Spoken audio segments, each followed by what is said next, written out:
President Putin has invited President Trump to Moscow. President Trump has reciprocated. They're going to meet in Saudi Arabia to begin discussions at the end of this Ukrainian war, which is a great thing. This war has to stop. I agree with the president. I've seen too many videos now of trench fighting, of these guys braining each other. It's all available online, guys. But let's get into it. This is out of The Guardian, so this is kind of a little bit slanted, but it has the most relevant piece of information. What Putin had been waiting for. Moscow, buoyant after call with Trump. Russian president will feel momentum has shifted in his favor, and the U.S. may help him fulfill his Ukrainian objectives. We have to also remember that the UK is not an honest broker. Sorry, guys, it's just a fact. The UK is not an honest broker when it comes to this. It's because of Boris Johnson that this war is going on right now. Had he not gone to the Ukrainians and told them to ignore the Istanbul agreements that they had signed and agreed to, according to the Ukrainian foreign minister, and Putin and Erdogan, we wouldn't be here. But we are here. And in this story, it talks about what this will mean for Ukraine and what the objectives are for Donald Trump. As you can see, these maps of the invasion, the annexation of Crimea, the situation as it stands today.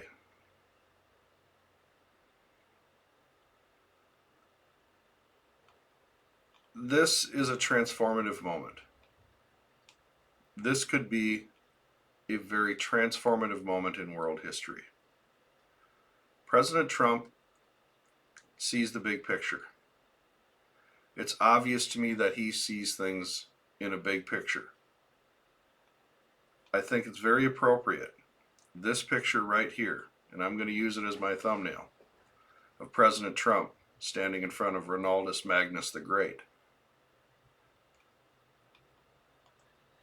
If this happens, he will cement himself in history as one of the greatest presidents in history. And he has an opportunity to break the Chinese-Russian alliance. He's thinking big picture, guys. How are you going to break up BRICS? How are you going to split Russia from China? Bring them back into the world. Bring them back into the world. He's offering to bring them back into the G7, make it the G8 again. He's offering the lifting of sanctions and things like that. And I think he's going to offer something even more. Even more.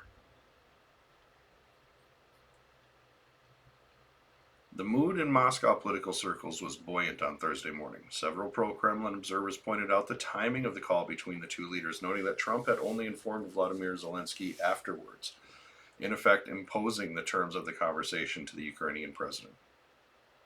Very relevant, but we're now getting into what I will go into is the most important part. Zelensky had repeatedly urged Trump to speak with him before engaging with Putin. Instead, Trump did the exact opposite. The popular Russian commentator said. Many also celebrated Putin's invitation for U.S. President Donald Trump to visit Moscow, which the Kremlin later hinted was on May 9th, Victory Day. The Russians did more to defeat the Yazidis than anybody else. The Soviets suffered.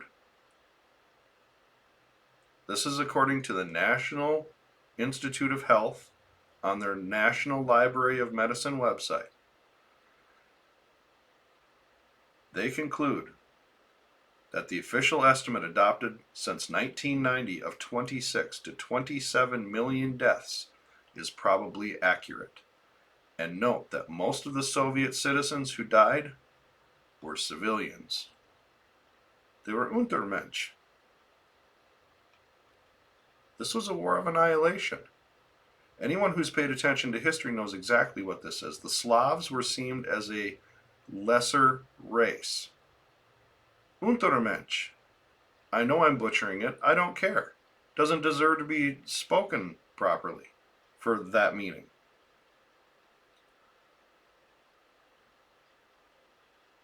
For the President of the United States, on what will be the 80th anniversary of the defeat of Nazi Germany, to stand in Red Square on the eve of a peace deal is one of the greatest signs of wanting true peace you could possibly put forward to the Russian people. Ever since the war, I think there's this undercurrent in Russia and in the old Soviet states for recognition that they pulled the hard load, that it was them who had the tough slog. Only 20% of the Wehrmacht was faced in the West. 80% was on the Russian front. And that 80% killed 26 to 27 million people, devastated the heart of the Soviet Union, destroyed everything in their path, as well as the Soviets, who burned everything so the enemy would have nothing. Scorched earth became a policy. Famine, hunger, industrial destruction, infrastructure destroyed, lives destroyed, families separated. No matter how cruel the Soviets were to their own people at that time, the fact is, they pulled the hard load in that war. And it's my hope that part of this May 9th visit, if it happens, will be the president acknowledging the suffering of the Russian people and thanking them for their contribution in Russia, saying it in Red Square to the Russian people, thanking them. On behalf of myself and hopefully all of my viewers would understand the importance of something like this to a nation that really, this would be very important to. This is nothing to do with the Ukraine war, because frankly that same thank you goes out to the Ukrainian people, the Belarusian people, the Kazakhstani people, all the peoples of the Soviet Union who were pressed into service to end that disgusting regime. Yes, it was one disgusting regime stopping another one. But the fact is that one was stopped. And millions of lives were probably saved in the long run. On a strategic level, there is no reason the United States, Canada, and Russia should not be working closely together, more closely than with the Russians and the Chinese. Our borders are just as close. They have actual borders with each other. Ours are just a couple miles from each other. The two islands in the Bering Sea are only 2.2 miles apart. One's Russian, one's American. The Arctic Ocean is a small ocean in comparison, and we pretty much share it. It's a 4D chess move. If you think long term, if you think big picture, this could very much be a 4D chess move to pull Russia away from BRICS, away from the Chinese sphere, to further isolate them, which, on a strategic level for our Western Pacific strategy, is exactly what we need. For them to be able to get raw earth minerals from Russia is how they would produce in any conflict. If we can change that situation without firing a shot, I think the president has it. It's my hope that he accepts the president's invitation to Moscow for the May 9th Victory Day parade. It's my hope that President Putin reciprocates and comes and visits Washington, and maybe over the 4th of July holiday. Reciprocate. I much prefer communication to conflict. I much prefer telephone calls to missiles. Is Ukraine going to lose out territory in this? Yep.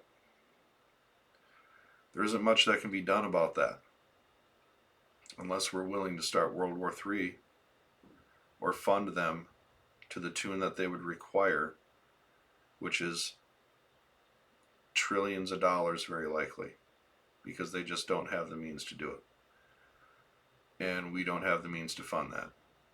So there you go. That is the situation as it is today, February 13th, 2025.